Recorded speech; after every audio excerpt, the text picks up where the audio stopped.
my first, maybe my first memory, my first connection with Japan is really through my dad.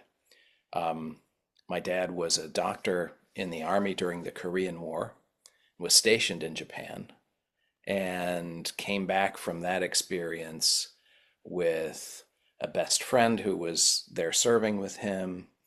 Um, he and my dad would get together at holidays. We'd hear all about their time in Japan. Um, and I grew up with things from Japan around the house. And so there was a seed planted about Japan from that. Um, and in 1980, uh, my family made a trip to Asia, including Japan, and took me out of school actually for almost a month Wow. to make that trip.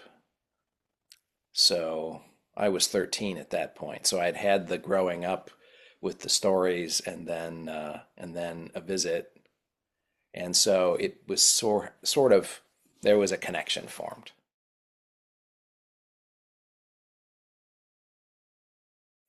I applied to medical school and got into medical school, and I thought I was going to be doing that because my dad and my brother and my uncle were all doctors who married nurses. And so that seemed like a normal thing to do. But when I went to the orientation um, for the medical school, the first thing they showed us was a room with about 50 cadavers and 50 medical students um, poking around in those cadavers to see what they could find. And I knew that intellectually that wasn't what my medical practice was going to be. But I decided at that moment this whole thing was not for me. And so I went back to my professors at Wittenberg. Jim Huffman is one, and Gene Swanger was another. And and I said, so I thought I was going to be doing this, but I'm not. And I want to make the Japanese language that I've studied and my other Asian studies background, I want to make that practical. What should I do? And they suggested going to University of Michigan and doing the MBA and master's degree. They said, there are lots of good places for both of those degrees, but we think Michigan is one of the best where you could do both.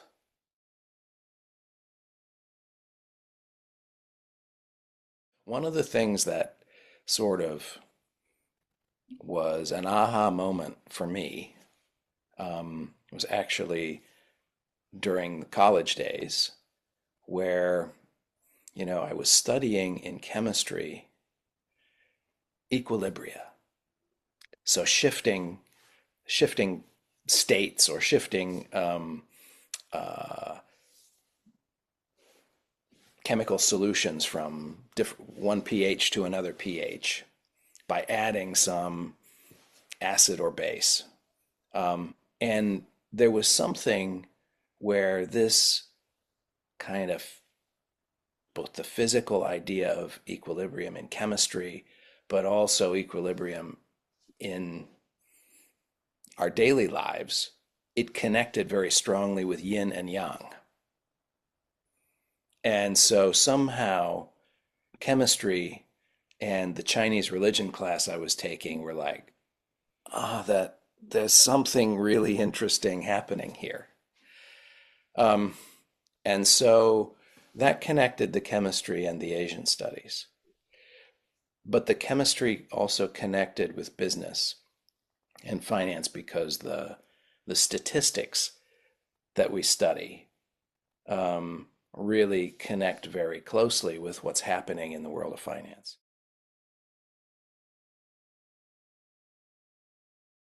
The soft skills, right, are sometimes not apparent or not apparently how companies want to integrate people. But, over my career, what I've seen is that study beyond the business school or whatever, um, that adds a depth to how team members will understand a certain subject or the depth of their ability to connect other people to a project. Mm. So, I think those, whether it's history or political science or religion, those aspects of the education are really helpful to building a team. Mm. Do you mean in working with Japanese colleagues at the company? Also, but not exclusively, Okay, great. right? So in our company, um, yes, most of the people I work with now on a day-to-day basis are Japanese, um, here in Japan, but uh, it's a global company, and I've worked all over the world for Mazda at this stage, and those skills I'm talking about are useful all the time. That's great to hear. I would add, Yeah. you asked about non-language, but um, something along the way that was like a thesis, a writing assignment topic is something that stuck with me, which is that people who speak different languages live in different worlds, not just the same world, differently labeled. Mm. And I think that is true. And language informs how we think, and um, and so understanding your colleague's language, even if you don't speak it fluently, helps gives you an insight into how your colleagues are thinking, and also just generally expands the mind.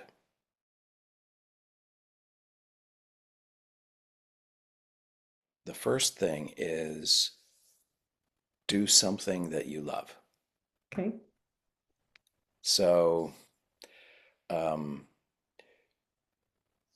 whether it's the service that this business provides or the product that this business makes, or how an organization serves the community, whatever that is, um, don't do it for the money. Don't do it because it fits the education that you got necessarily. Do it because you love it. So if if Japanese history is the thing for you, then we need to find an organization or a role where that is something that you can work with every day. Um, and that is probably what I have seen for most people who've been very successful. They found a connection to something that they really enjoy or something they're truly interested in, and that propels their success. Um, from an Asian studies standpoint, of course, the language is a nice connection. But beyond the language, there's a tremendous value in knowing something about the culture that you're working in or working with, Mm. um, and also being able to bring that if you're working on the U.S. side or for a U.S. company that does business in Asia, and something about how things work in Thailand or how things work in Japan. Those are tremendously valuable to those companies, whether they know it or not.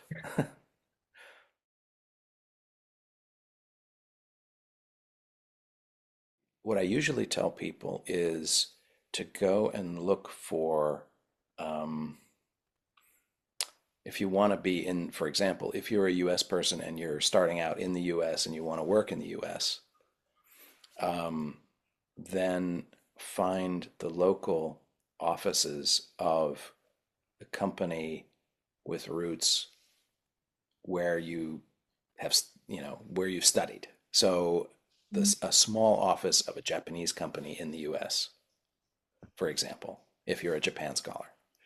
Um, if you want to work in Japan and you're a US person, try the US, a small US office of a business in Japan.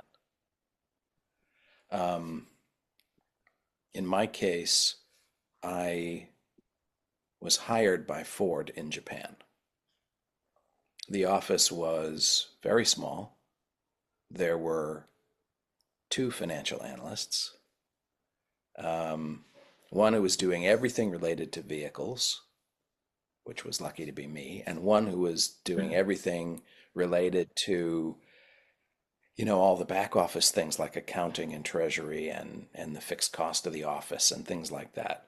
But, I was attracted to the vehicle side, and I got a very rich experience because the office didn't have many people. So this is why I'm talking about finding a small office in a larger company, Mhm. a larger international company, because you get to see everything rather than, you know, one very small portion of a large company. So join in the affiliate, the small office, either overseas or in the U.S., and you get so much great experience. And then you can travel around within that company and find other opportunities.